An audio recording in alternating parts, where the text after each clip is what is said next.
right. Well, good morning, or I mean afternoon, whatever it is where you're at.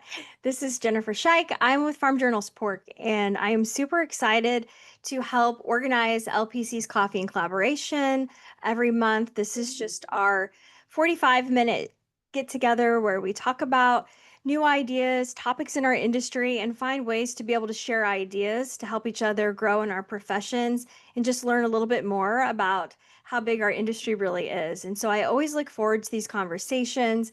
I'm super excited to introduce you to one of my colleagues today, Jen Richter. She serves as our Vice President of Digital O&O at Farm Journal, and she is such an inspiring and exciting colleague. I've loved getting to learn from her. And so I'm super excited to hand you guys over to her in just a few minutes. But before we get into Jen's presentation today, I just want to kind of tell you a little bit about how things work, and then I'll open it up to Stacy for a few comments for LPC news and what's happening. But briefly, real simple. Jen's gonna put together this amazing conversation for us today. We invite your questions because this is really about a chance to interact and to come together to talk about some ideas. So please feel free to leave questions in the chat as we go, but you can also ask them at the end.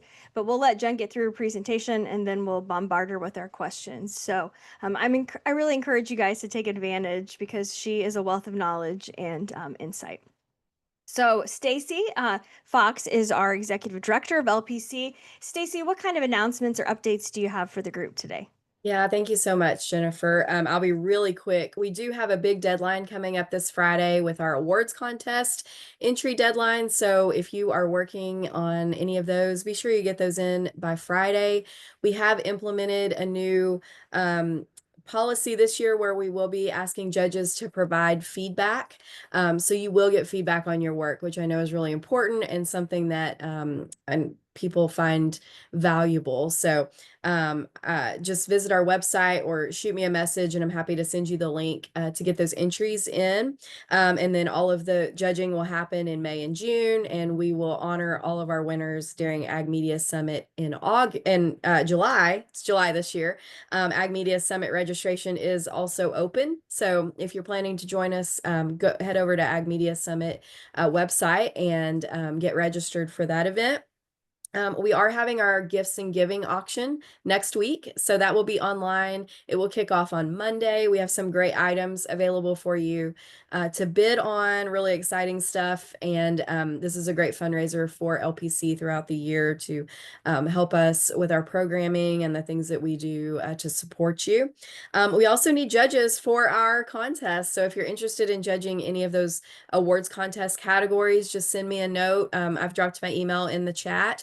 But we do need judges. You do not have to be an LPC member to be a judge. But since we are requiring feedback this year, we need a few more judges because we're not going to ask our judges to judge as many categories as maybe they have in the past. So we just ask that if you have an interest in writing, design, photography, public relations, media relations, any of those things that you would maybe reach out and help us judge a category because we do need help with that. And with that, that's all I have. Thank you so much for letting me have a few minutes, and I'm looking forward to this session. Thank you all for being here. Well, thank you so much. And with that, guys, make sure you open up that chat. We'd love to have you share like just your name and where you're from. It's just fun to see all the new faces and names. I see a lot of different people in on this one, which is always great. Our goal is to get new people engaged all the time. And as always, this is recorded. So this will be available on YouTube later, and we'll be sharing that link with you guys on social media as soon as we get it out. So with that, I'll turn it over to Jen. Well, hello, thank you for having me. I'm Jen Richter. I am based out of Milwaukee.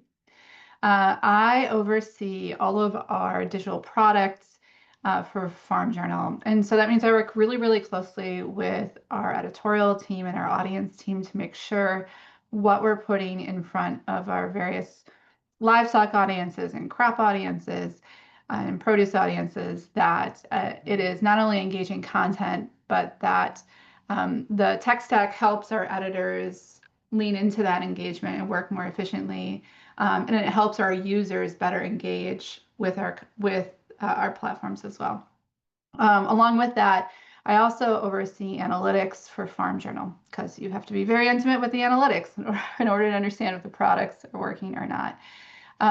My background has always been in digital media. I started off as a media buyer, and I've had a long and windy path towards where I am now. I was a web analyst for a while. I did media sales for a while, but really most of what I've done is around this digital product ownerships and working with editors who are putting content out.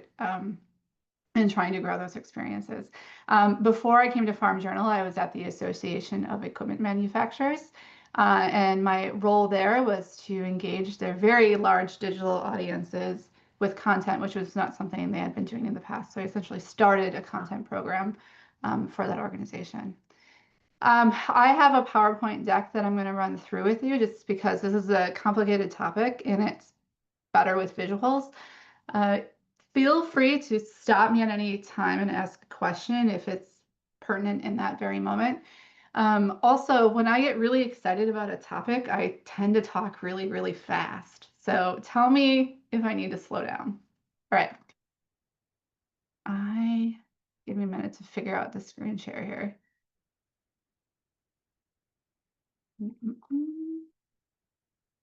Okay, let me whip this into presentation view.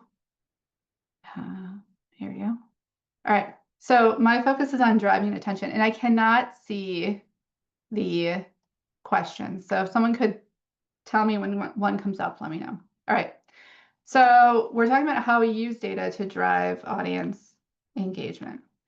So I think it's important to know, and I'm sure many of you are familiar with Farm Journal, but we are a family of several brands across several different channels. So we cover traditional prints, traditional broadcasts, but then, digital in terms of newsletters, websites, mobile apps, and then we also do events. And so we have and podcasts, and those podcasts are on, regular streaming audio, and they're also on YouTube, and they're also on our sites. And so we cover so many different channels across so many different brands and so many different mediums with so much content. So it's really important for us to be able to organize ourselves and focus on a metric that is consistent across the channel, the brand, the medium, the topic. And so for for us, it's really focusing on growing attention time.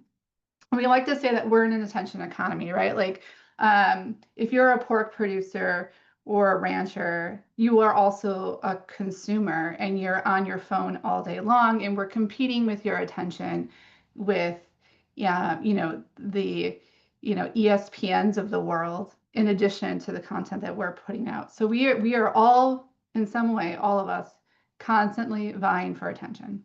And so when we reframed everything we're doing in our organization, whether it's how editors write content or how we produce products or how we push all that out to the end user, once we recentered that around attention time as our metric, and we got away from metrics like page views and all these other outdated metrics, and we focused solely on that, then we began to see all boats rise because of that. And I'll walk us through how we lean into that and what the results of that have been.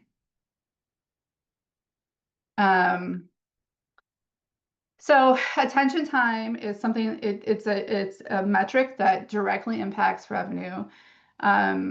We can apply it across everything, like I said, but most importantly, it repositions our media brand as a brand of influencers who are there earning attention versus just any like newsy traditional media brand. And that was really important to position ourselves that way in market, especially with advertisers, as advertisers turn their attention to, this growth of influencers in the marketplace. Like, how can we as a more traditional media brand compete with that?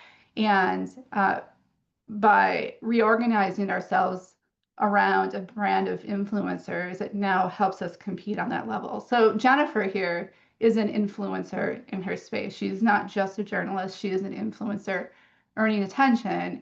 And so that for us was really, really important as a brand, is to bring her personality out more to the forefront. Again, and not just with the pork business brand, but also how could we leverage her across many of our brands. So for us, it started with having our editors become obsessed with earning attention time. And so step one for that was giving them this feedback loop. And all we do is we use Google Analytics. We don't have any fancy analytics program that we subscribe to. It is just Google Analytics pushing data into our backend and us recasting that as Looker Studio reports. And so every morning the editors get this last 7 days report where they're seeing how their attention hours earned across all of their articles is growing or shrinking.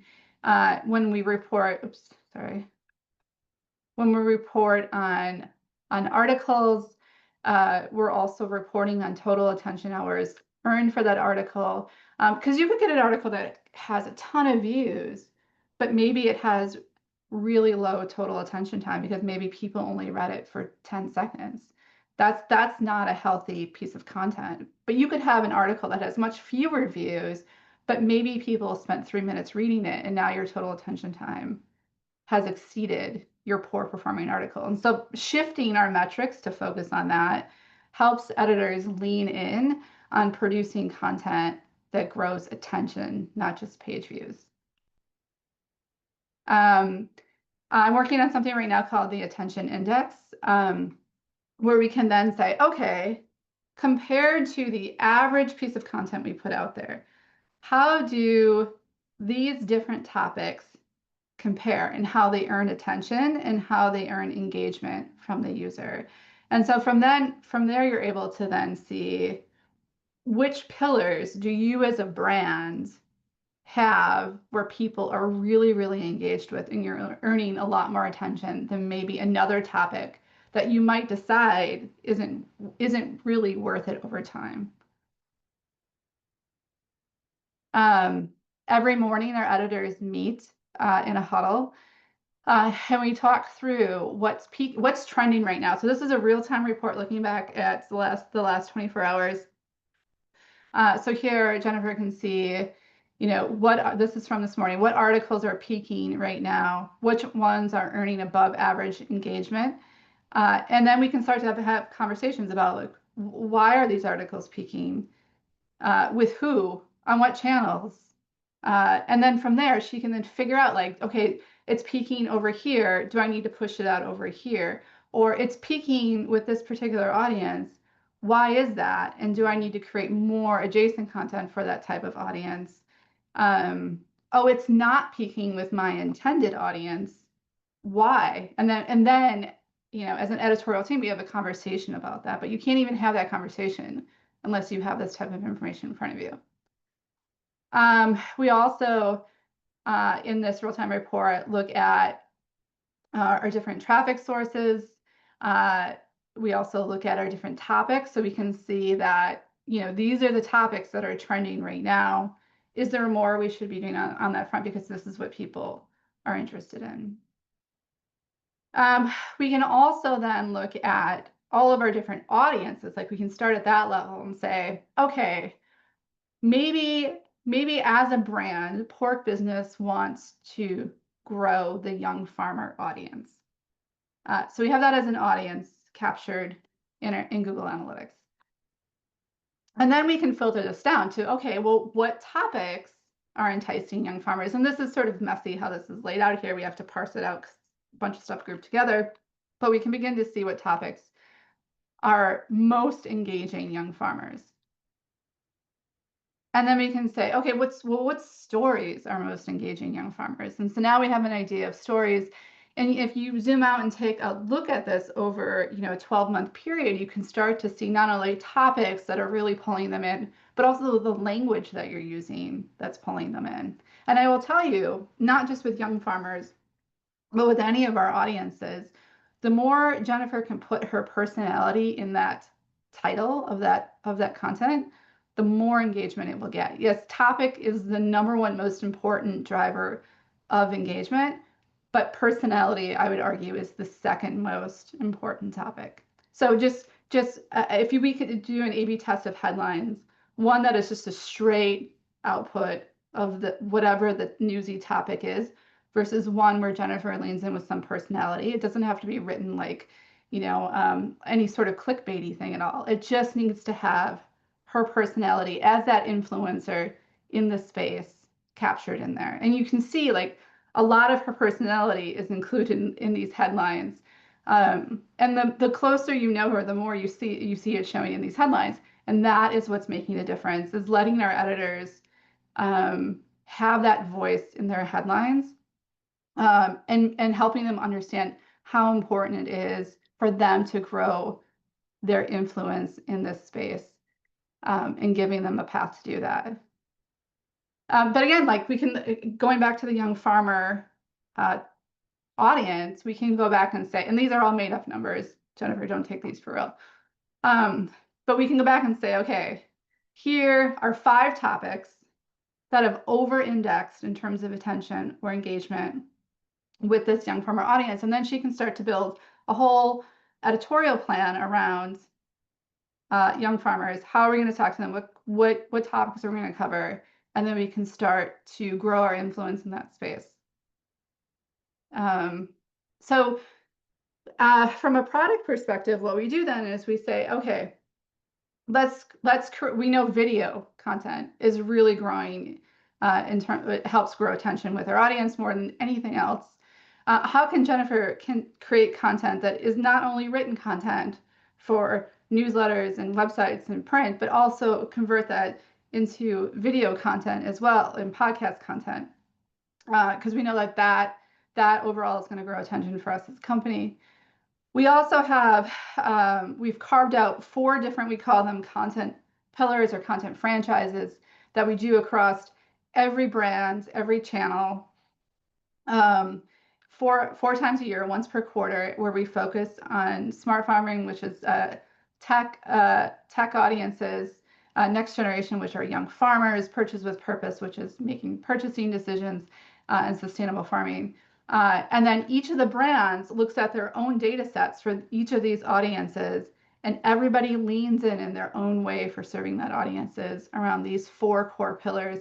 And we do what we call a content blitz, where we just flood the market with this topic for 1 week a quarter, and attention then just goes through the roof. And then we continue to cultivate that audience throughout the year. So it's a really big way to grab attention initially and then nurture them throughout the year. So that has worked really well for us. At the same time, before we come out with these pillars, before we do the young farmer pillar, which is always in June, we have our intelligence team do a bunch of research and surveys and data analysis on that topic. And then they come back to our editors with insights to use on, what is keeping the young farmer audience up at night? What are their dynamics in farm transitioning, and all this information that they need to know then to create that content for that audience. And so this is how our attention time has grown over time. We really started leaning into attention around Q4 of 2023. And so it's consistently trended up from there. Some months are through the roof because we've seen a really great pickup by Google Discover. We found that Google Discover is now one of our most important traffic sources, way more than social media. And again, it's those headlines that capture the personality of that writer that tend to get better traction on Google Discover. And Google Discover is essentially finding that right audience for you organically. I don't know if any of you use Google Discover, but it's when you open up your Chrome browser on your phone and you scroll down, it's this list of articles that Google has curated for you based on your browser history, based on what it knows that you're interested in. So Google has found a bunch of pork producers, people they know who are pork producers, and has served up our content now in their Google Discover newsfeed. And we're seeing a ton of great traction from that. When we look at subscriber rates too, that channel is a great audience acquisition channel for it. And when we try to figure out like how do we play the Google Discover game, you know, like you play in SEO, like how do you optimize for SEO? The only way you can optimize for Google Discover is writing really good content. And again, that personality in the headline also really helps. And so we've seen enormous traction on that front, and it's become a little bit of an obsession with mine. In fact, Jennifer has one that's peaking on it right now. So well done. So the result is since we started doing this, we've seen an uptick in subscribers, whether it's print subscribers or newsletter subscribers. Like the longer you can get somebody engaged with your content, the more likely they are to subscribe to something. And this is not rocket science. Like this has always been the truth of how content performs. But I think we've just gotten distracted over time with all these other vanity metrics like growing page views and things like that we've forgotten that at the core, it's all about earning attention. And then our revenue, of course, because we're a media brand, our revenue also is very, very closely correlated with growth and attention time. So thank you. That's the end of my presentation. And I hope I've earned your attention during it. So any questions? All right, getting off mute. Well, thank you so much, Jen. That was super, super informative. And I've been getting some little side comments of, oh, wow, this is so exciting and interesting. And so, friends, what are your questions? What can we dig into a little bit more? I'd love to hear from you first because I get the opportunity to ask Jen questions all the time, more than she probably wants to answer. So I think she'd rather hear from you guys. I have Like, Oh, go ahead. I'll jump in. So, Jen, this was really interesting. Thank you very much. So, my question, when you share this new way of looking at things, do you share it externally, like with your advertisers, or it would be for clients to help them see the return on investment? Or is this more purely based on developing more user-friendly content? Yeah, so I'm obsessed with both sides of the business, right? What editorial is doing and what sales and clients are doing, and trying to find that area where they cross over perfectly. Like that's the magic spot. And content right now seems to be the magic spot with advertisers. We see a lot of advertisers wanting to own a certain topic, meaning like have 100% share of voice on stories and landing pages about a particular topic. And so to go back to them and show them which topics are most engaged with, you know, the pork audience, let's say, that helps direct them into like more successful areas for them to align with.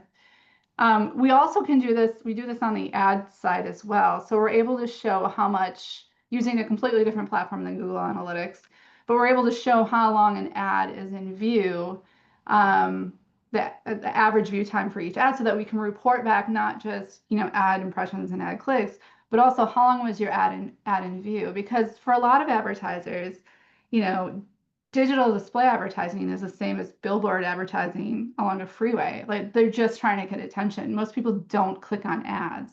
And so reporting back that attention time in ads is almost equally important as reporting back clicks right now.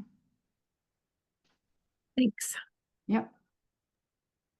I also want to point out too that it's really important to not only give Jennifer reports like this or access to systems that can give her data, but also to have somebody internally for her to reach out to and ask questions. Because what she's coming to me with every day is not how did this perform, but why. And then that takes like a peeling back of an onion that a standardized report couldn't provide. So to have somebody internally who just really understands the metrics and the audience to be able to peel back that onion for that why conversation is just as important as having the reports in the first place.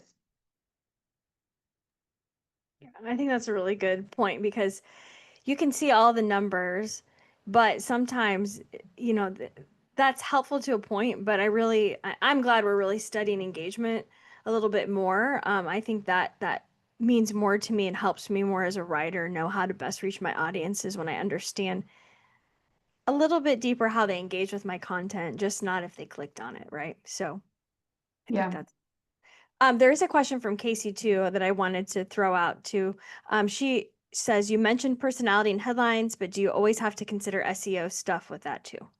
Yeah, really good question. My entire career, I've been obsessed with SEO. It's like a video game to me, and the rules are always changing, and I always want to win at SEO.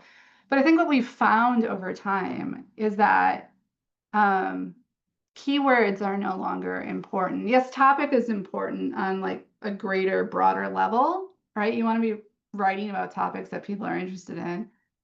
But again, like the quality of that content sends really important signals to Google. Like if Jennifer has a long read time on something, on a piece, on an article, that's going to perform better to me than one I've tried to like keyword up the wazoo for SEO, right? And then again, like Jennifer's voice being in that, and with the rise of AI and AI responses taking over the world of SEO, we've done a lot of research and looking at our data on that. And what we found is that if you report just the fact, instead of straight reporting, just the facts back, Google or anybody can just summarize that in an AI response, right? But if you lean in with your personality and your expertise and you're giving your own viewpoint on a topic, then that is not something that's easily AI-able in the Google world. And so that's where we're trying to position our editors. We want them to have their voice, their expertise in it, because AI, it's much harder for AI to copy that. So I would say content quality right now is more important than anything else in the SEO world. I feel like that should make all of us cheer, you know, because I think that's I know, like, Eric, I can see you smiling, Casey, but it makes me so happy because I'm like, man, trying to do the SEO game where you're trying to be like, what words do I need to use to make sure that everybody sees this? I kind of like couldn't buy into really doing that because I felt like it wasn't it was no longer the type of writing I wanted to write because I felt blah with. You didn't feel authentic, and authenticity is key right now because AI cannot make something feel authentic, but you can. So a couple years ago, and by a couple, I'm going to say it's probably been 8 maybe now, Livestock Publications Council and ACN had a summer workshop in Ames, Iowa. And one of the sessions that we had was all the publishers from the major magazines. And the title of the session was Clicks versus Content. And that was when we were first looking at clicks and measuring clicks. And the discussion for the more traditional audience was, but don't we want to ensure that our content is appropriate for our audience? And it's now, Jen, what I'm hearing from you is we've turned that corner back to measuring content and what our audiences are seeking for just how many times they clicked on that particular. Our philosophy now across all of our brands is that our editors, our journalists, serve as Sherpas to their audience. They're Sherpas in that they have to explain what is happening. They can't just say what is happening. They must explain what is happening and what it means to our audience. And I think that shift in how we define ourselves as the Sherpa for our industry has really made a huge difference in how we lean into our content.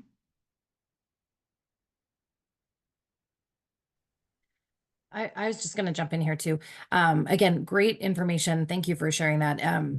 Very much what Cindy had said and Casey as well, that again, it's always I still feel like I have to clarify so many things that it's always like the clicks and all that kind of stuff, where it's very much like the content and trying to get that story back across to people. But I just wanted to say that I think that Farm Journal, and actually quite a few faces and names that I see on this call, I find in the ag space, we do you guys do a really good job on your articles of mentioning who the people are too, because again, when it comes down to it, we want to hear from the experts and the people in the field and things like that. So I think I'm assuming that's something too. And again, I think that can take away from that AI and just being able to Yes. craft, because it's very much so specific to those pieces. And like you said, Jennifer does such a great job in her pieces and many others of adding that personality. She's Jennifer. We, you know, our people are ourselves. We're it's interesting because right now I'm actually just looking into a project with trying to, you know, talk to more mainstream media and a few other things. And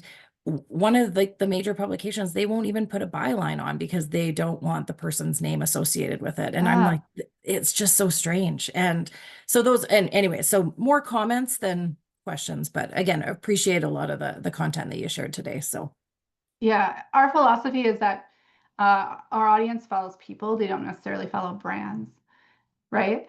And I think that's probably the publication you're talking about that doesn't want to put a byline on. They're afraid. They're afraid that their audience will follow people, not brands, and that person will leave, right?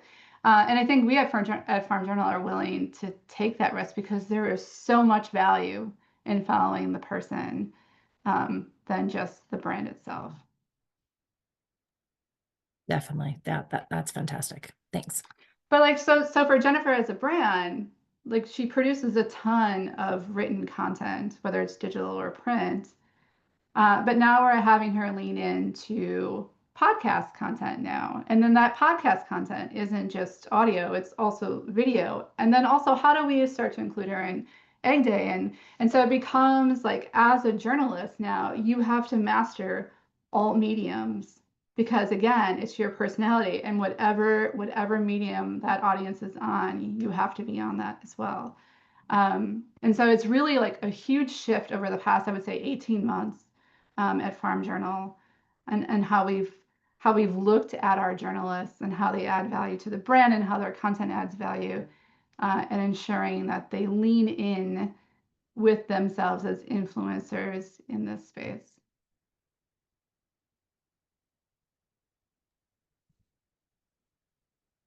I feel like I have questions, but is there anybody else that has a question before I jump in with something? Feel free to unmute and just pop on. It's great to hear from you guys.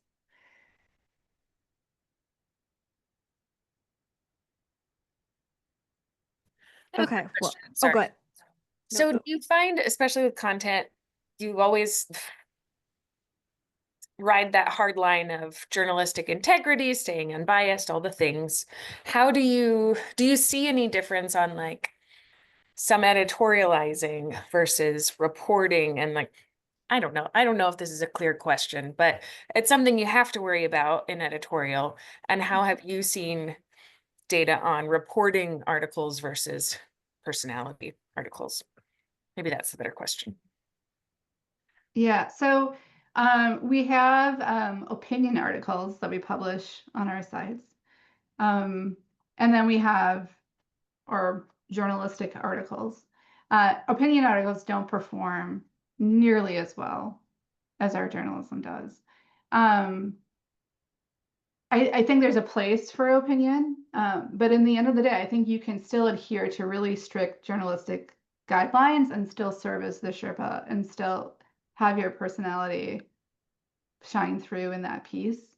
And that's what we're trying. That's where we're trying to evolve to. Is we kind of want the best of both worlds. We don't want to be seen as an opinion piece. There's a purpose for that over here. And so I don't know, maybe Jennifer can talk about like the balance of that when creating a piece of content. Yeah, I was waiting for this question because if I were you, I would ask this question too. So I'm glad that you did, Casey, because I thought, who's going to ask that? Because there's maybe like a word or two you said, Jen, that I was like, I feel some of us, like, journalists thinking, oh gosh, is that really right? Is Jennifer Scheik just putting her opinion and her thoughts? Is she like, Oh, no. is it her person? So I think one of the things that you mean by personality or what you're saying is maybe it's a little bit too of like my writing style. Mm-hmm. That's the word that comes to my mind of how Yep. the language that I use that's still attributed to my sources, or I think sometimes for me is what I pull out and find to be interesting about what people say. So I always love, like, I find it intriguing to be in a group like I'm in now. Like I'm kind of by myself, but not really. I have this big team. And so as I get to read their writing, it's just fun to see how we might all listen to the same webinar, but how we report across Mhm. all these different publications about that webinar differently. And I think we all have things that kind of stand out to us or pique our interest. And some of us, I feel like maybe I kind of love that conversational style that really just feels very approachable and relatable. Like I think a lot about what would my dad want to read or what would he sit down and be able to absorb and enjoy. Um, and so maybe my writing is a little bit more like that. So I kind of view it Yeah. as style. I don't know if that answers your question, Casey, or not, but I do think that's a fine line because sometimes I'll catch myself and I'm like, ooh, go back, delete. That's a little bit of your opinion, Jennifer. Like I do watch that carefully because I think it is easy to just how one word can change the meaning of a sentence so quickly. And so I'm not saying I'm perfect at that by any stretch, but those are things that I kind of try to keep an eye out for so I don't insert opinion, but I do want to insert personality. Yeah. And I'm not a journalist at all. I can't write anything. I'm terrible at it. Um, and so my job is to simply give our editorial team feedback based on the data and how something performed. Like they know why they wrote it a certain way. They know why their audience might have reacted a certain way. And so they can filter that through their lens of how they know their audience. I'm just there to be that feedback loop back to them so that they can keep adjusting and optimizing and adjusting and optimizing their approaches to things. And I think we talk about that a lot. Like sometimes we love a story and I'm like, this happens to me a lot where I'm like, I have worked really hard on this story. This is good stuff. These are good interviews. These are great people. This is meaningful. This is directional. And it's like, eh. And then I write something that took me 3 seconds to write because it caught my eye and it goes crazy. And I'm just like, ugh, like if I could choose what people read, that would be great. Like I someday want to be smart enough to just know, like, every time it's going to hit with people. But there's so many factors at play. And I think Mhm. Jen's helpful because she reminds me that it's not, I want to link performance with my work quality. And I find that this is a hard environment to be in where you do feel like everything is so like data driven that I'm like, wow, that didn't perform. Does that mean I'm not performing? And I think Jen's good at being able to be like, okay, yeah, here's what the numbers say, but that's not always indicative of like your performance as a writer. There's a lot of factors at play. Jen, I don't know if you have any comments about that, but I do think it can be hard, a bit of a mind game for those of us who are trying to like figure out how to get down the road. Yeah. Like for example, I don't know, it was with you, Jennifer, or with a different editor. About a month ago, there was a piece that we thought for sure it was going to nail it. And the average read times came back really small. And so we all leaned in and asked why. And when we looked at it and we read through the content, I also have a tool called Hotjar that I use to look at scroll depth. And we also measure scroll depth in Google Analytics so we can see how far somebody got through a story to understand where do people fall off. And the problem was in that particular story, in the first paragraph, we got to the core of the matter just instantly right away, right? And maybe that was totally fine for that topic. Maybe the reader wanted us to get right to the heart of the matter in the first paragraph, but they jumped after that. But that was fine. Like we, at the end of the day, we decided that that was the right thing to do with that piece. And even though engagement time was super low, we gave our audience what we needed, and so we walked away saying, okay, it had low read times, but it did what it needed to do, and that is absolutely okay. So there is a little bit like this is not like reporting solely on engagement time is not the whole picture. You have to be willing to pick it apart a bit to really understand the whys. What was the tool you said that measures the scroll depth? Hotjar. Oh, sure. Yeah, so in that tool you can plug in any URL and it will give you a heat map, and it will even tell you a heat map between mobile audiences and desktop audiences because you'll find that they drop off in certain places sometimes, and that in itself is a really interesting story. So I feel like all day long we're just solving riddles here of like why it worked and why it didn't and with who and where and on what. So it's fun. So in another world, you might have been like a crime scene detective or some kind Maybe. of forensic analyst or something. Because I feel like that's kind of what you do, but with writing and content. Yeah, yeah, absolutely. It's Fewer fun. gross things then, at least. Right. There's no blood involved. That's great. Love it. Anybody else? And if you guys have like anecdotal stories of some things that you're seeing too, we'd love to hear that as well because I think it's helpful to hear what Jen's experiencing, but what are you experiencing or any insights you've discovered lately? I know we've got a lot of different publications represented.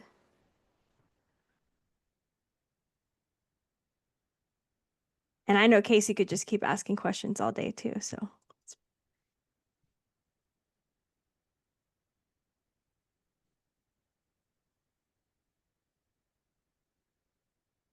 Well, Jen, I might throw out, what advice do you have for us as editors as we are working with, if we're so fortunate to have analytics and data gurus on our teams, what advice do you have for us to help us be more effective in doing our job and be more effective in collaborating with people like yourself?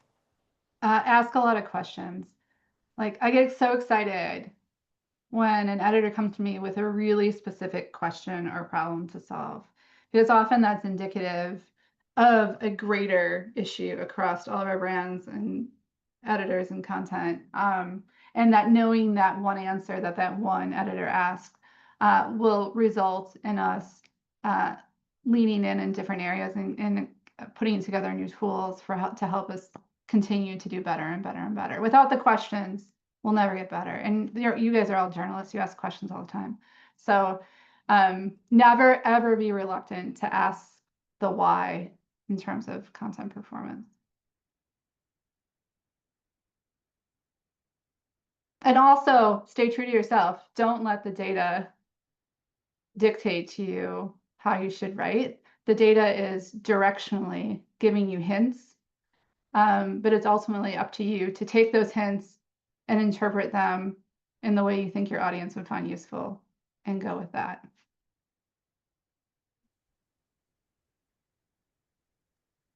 I have one more question, sorry. Sure.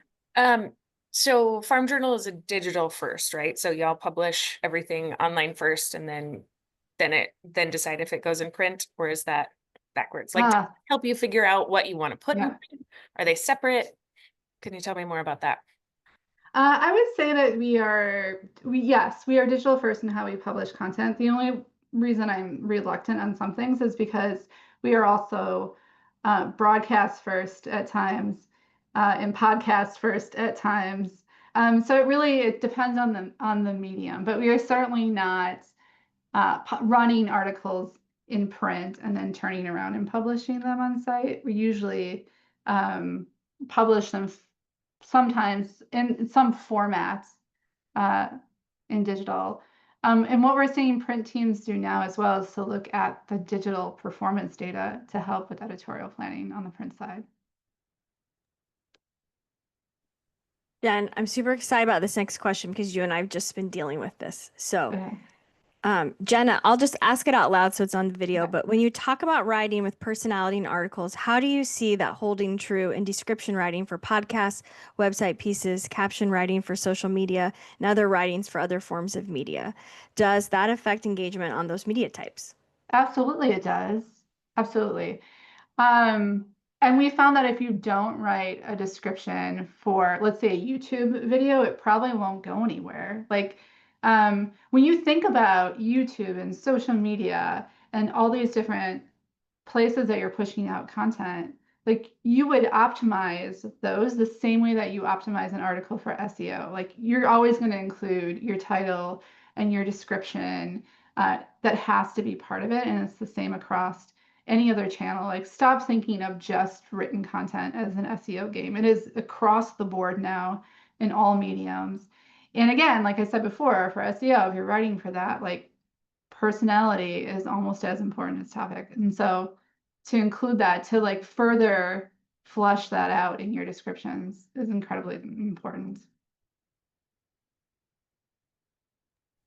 Yeah, I mean, I'll just say like that. We found that, that can be a disconnect. So don't miss those little opportunities. And I think that maybe I thought something was getting done a certain way. Maybe we had like a little miscommunication as we're trying to get out here with more content on YouTube, and Jen like help, realize, hey, maybe if we just tried to do something a little different here in this description, and we were trying to be brief, and maybe instead of being brief, we should have a little more content. But, I think a lot of these things are kind of a moving target too, that you just have to keep paying attention to. And that's why, analytics and having some way to measure data, I think seems very helpful to be able to see where those changes are occurring. Yeah, I mean, when you think about it, like the headline is what grabs somebody's attention, but that summary or that description is going to be what pulls them in. And so you can't have a headline with personality, but then a summary with no personality. They're gonna turn away. And so, and again, to my point of personality is not just mean Jennifer's opinions. It means her writing style, her purpose as a Sherpa to the industry, all of that. I wish there's probably like a word in German that encompasses all that into one long word. I don't know what it is though. We need a word in English for it. Yeah, I do like personality. Like I can see where you can also interpret perspective, right? Yes, yes. So yeah, it's fun. It's fun. Words matter, right? Mm-hmm. Well, I've loved these questions. I really do try to keep these at 45 minutes, the best that we can, just because I know you guys are busy and I love making sure you have time to get off to your next meeting. But Jen is such a great resource. I'm sure she'd be happy to, if there's any, other questions, don't hesitate to reach out to her. Again, Jen, I just want to say thank you, because I know you've had a very busy schedule lately, a lot of big things going, and I just appreciate you taking time. This is a really talented group of people that are doing some great things in agriculture, and it's our honor to have these opportunities to bring you all together. Just want to note that our next LPC Coffee and Collaboration is going to take place on May 28th. We're going to tackle the lovely topic of creating reels that are effective and purposeful, and we've got some young, inspiring people to teach us how to do a better job of making reels. So I'm super excited about that and hope you guys can join us on May 28th. Watch for details coming out soon. Thanks again.